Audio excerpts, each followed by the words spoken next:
Bonjour tout le monde. Aujourd'hui je vous présente une histoire véridique de paranormal. L'affaire Valka est la toute première histoire paranormale rapportée par la police espagnole. C'est l'histoire d'Estefania Gutiérrez Lazaro.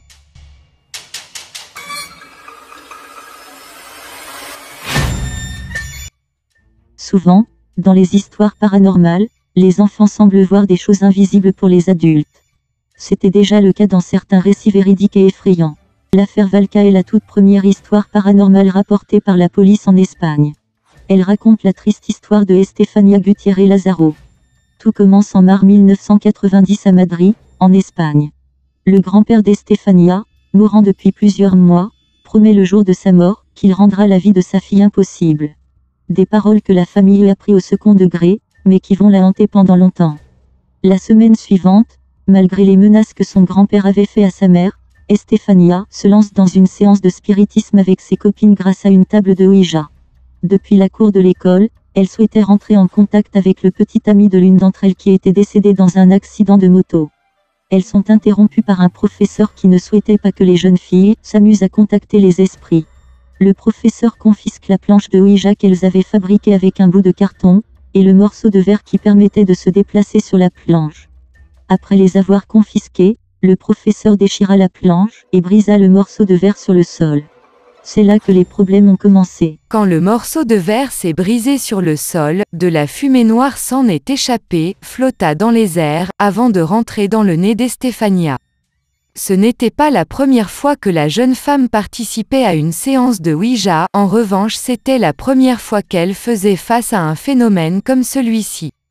Dans les jours qui ont suivi, elle a commencé à se plaindre à ses parents de voir des silhouettes noires durant la nuit. Parfois elle avait même le sentiment que les ombres l'entouraient en se tenant par la main et qu'elle murmurait son prénom tout en disant « Viens, viens à nous ».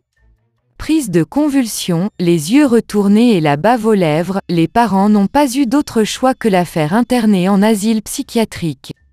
Il lui arrivait même de parler avec une voix grave et rauque comme celle d'un homme, pour insulter sa famille. D'hôpital en hôpital, personne n'arrivait à trouver une solution pour Estefania. Puis un jour, elle entra à l'hôpital Gregorio Marañón et sombra dans le coma, avant de mourir dans des circonstances inconnues. Les médecins ont fait plusieurs autopsies du corps de la jeune femme, mais ils ont conclu à un arrêt cardiaque, car ils n'arrivaient pas à savoir pour quelle raison la jeune femme était morte. L'histoire aurait pu s'arrêter avec le décès d'Estefania, mais en réalité, elle ne faisait que commencer. Après la mort de la jeune fille, des phénomènes paranormaux ont commencé à se produire dans la maison familiale.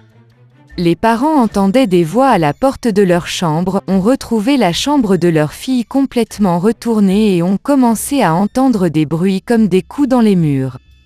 Parfois, la température baissait soudainement dans certaines pièces, les portes des chambres et des armoires s'ouvraient et se claquaient toutes seules.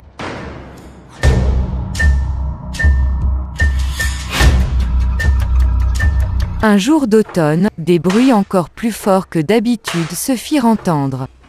La famille choisit donc de se barricader dans le salon. Ils ont mis le canapé devant la porte et l'ont bloqué grâce à un lourd objet en marbre. Malheureusement, une sorte de vent envahit le couloir, ouvrant tout de même la porte. Tous les objets du salon se mirent à voler et un objet en particulier attira l'attention de la famille, une photo d'Estefania. Ce cliché de la jeune fille souriante avait été pris quelques mois avant sa mort. Phénomène étrange, la photo se mit à brûler toute seule et effaça le visage d'Estefania. La combustion s'arrêta quand le visage fut brûlé, laissant le cadre et le reste de la photo intacts. À partir de ce moment-là, la famille a commencé à voir les mêmes ombres que Estefania. Un soir, les deux jeunes sœurs de la jeune fille ont assisté à un phénomène étrange. Alors qu'elles étaient dans leur lit superposé, elles ont vu une ombre avec la tête toute noire, sans yeux et sans bouche, qui rampait sur le sol. Elles se mirent à crier et toutes les poupées de leur chambre commencèrent à être projetées contre le mur. La famille totalement terrifiée, le père de famille prit la décision d'appeler la police pour les informer que sa maison était vraisemblablement hantée.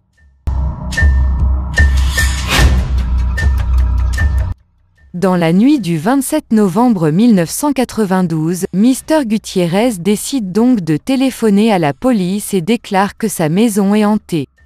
Les forces de l'ordre n'ont d'abord pas cru le père de famille, mais ont décidé d'intervenir après avoir entendu la mère et les enfants raconter les mêmes histoires et avoir constaté la détresse de la famille. Quand ils arrivèrent sur place, toute la famille les attendait sur le trottoir malgré le froid de l'automne.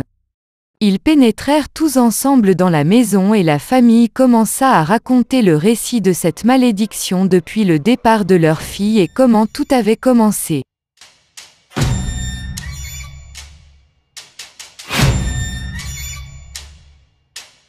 Les forces de l'ordre n'ont d'abord pas cru le père de famille, mais ont décidé d'intervenir après avoir entendu la mère et les enfants raconter les mêmes histoires et avoir constaté la détresse de la famille.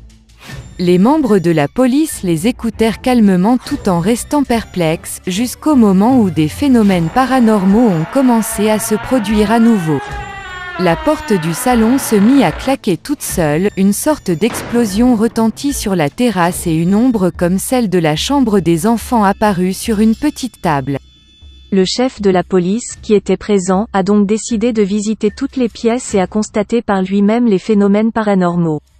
La salle de bain, qui avait été transformée en espace de stockage à cause des bizarreries qui s'y déroulaient, a laissé un souvenir glaçant au chef de la police. Il a confié qu'il avait senti un froid glacial le saisir jusqu'aux os et que ses cheveux s'étaient hérissés. Après ces nombreuses constatations, la police a conclu qu'il y avait des phénomènes en tout point inexplicables dans cette maison. Les Gutiérrez ont finalement déménagé et n'ont plus jamais été importunés par des esprits.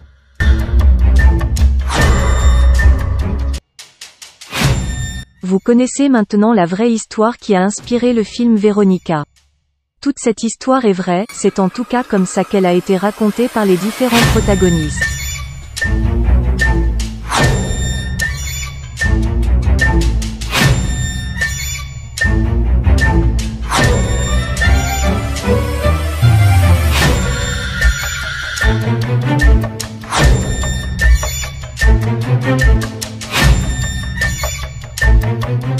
On le sait tous, mais l'horreur est là pour nous bousculer, pour nous confronter à nos propres peurs. C'est un moyen cathartique de nous en échapper et de grandir. Sur ce, je vous souhaite une belle et agréable journée et à bientôt avec une nouvelle histoire véridique de paranormal avec Kayla Lucci.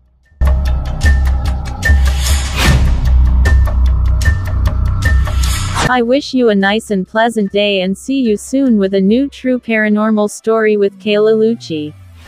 If you want more paranormal stories, let me know in the comments. I would be happy to do so.